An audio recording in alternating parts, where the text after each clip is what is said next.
Namaste and welcome back to the Pi Podcast. 12 myths and misconceptions of IELTS. People having misconceptions about maintaining British English or American English. We actually, interestingly, changed our spellings some point around 300 years ago. Americans write it as C-O-L-O-R and Britishers prefer to write C-O-L-O-U-R. Using complex words guarantees high bank score. As we always say, quality, not quantity. Yeah. So let's move on to number 7. Now, if you've got accents matter in the listening test, perhaps absolutely not, because you will be hearing many accents from around the world. Your assessor may be, like I mentioned earlier as well, it could be an Indonesian as well, it could be an Arabic as well, it could be Australian or from Fiji land or from Canada as well. So now you need to learn these accents to familiarize yourself by practicing every day at least one listening audio for 30 minutes audio. So that will make you also pick up the words for vocabulary and look for the synonyms and the spelling checks as well. Absolutely, you need to know a range of accents. That's just a good tip for life in general. Yeah. You know, I come from a place that's very diverse, very multicultural, and I'm quite lucky, I think, to have grown up with so many different accents around me. So although I struggle with a new accent, I think I've developed strategies to pick up on a different accent and to understand what people are saying. I think, like I said in the last podcast, I really struggled for my first 2 or 3 months here, especially when I was doing speaking tests with students. I thought, I can't do this job. I can't understand a word. I can only understand about 20% of what they're saying. But yeah, with more practice and more focus as well, I think also I was probably, had other emotions. I was thinking about settling into a new country and things like that. It's important to reflect on why.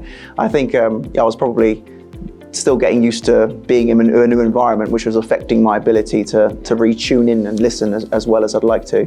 So, but yeah, it's always accept that as difficult as some accents might be to listen to, just keep familiarizing, keep trying. You will learn it eventually, won't you? You'll understand. Would it be fair to say this in London itself, like you cross one station and the accent is totally different, and it's really difficult to understand and comprehend? What did you just say? Could you repeat that? Well, I just said it very clear.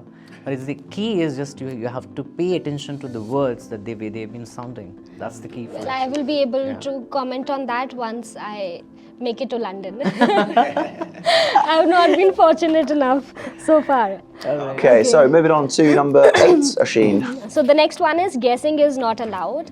As long as you're making a logical and a calculated guess, if I may say so, that's okay, because you won't be losing bands for writing something that's not very logical. But then, to a large extent, that's going to put in a wrong impression on your examiner. Right. So I do not want my examiner to read something and feel that, okay, this student is writing rubbish and doesn't feel like reading what I've written ahead. So whatever I end up writing in my answer sheet, I need to make sure that, that looks okay, if not too good, but then at least okay.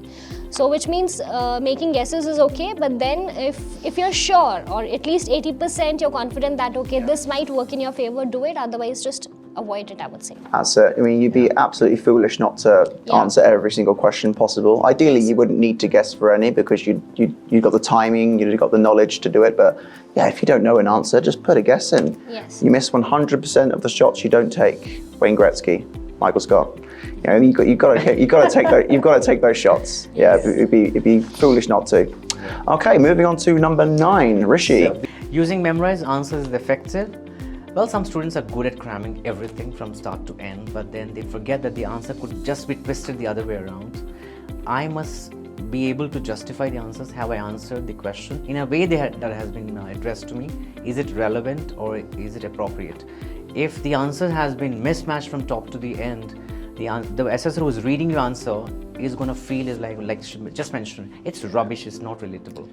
So the band scores actually dip down. It's really obvious when they're using memorized answers for the speaking. Straight away, it's very important when you're doing that first introduction that you sound natural. Yes. So many students will, they say the same thing every time because it's the routine when I speak with them. But just try to make it not seem like a routine. It's always, my name is so-and-so, I study at this, I live in this city, I've been studying for this and this. It just sounds very, very performed. Monotonous. Yeah, that's right. It is a performance somewhat, but you've got to try and make it look natural. That's right.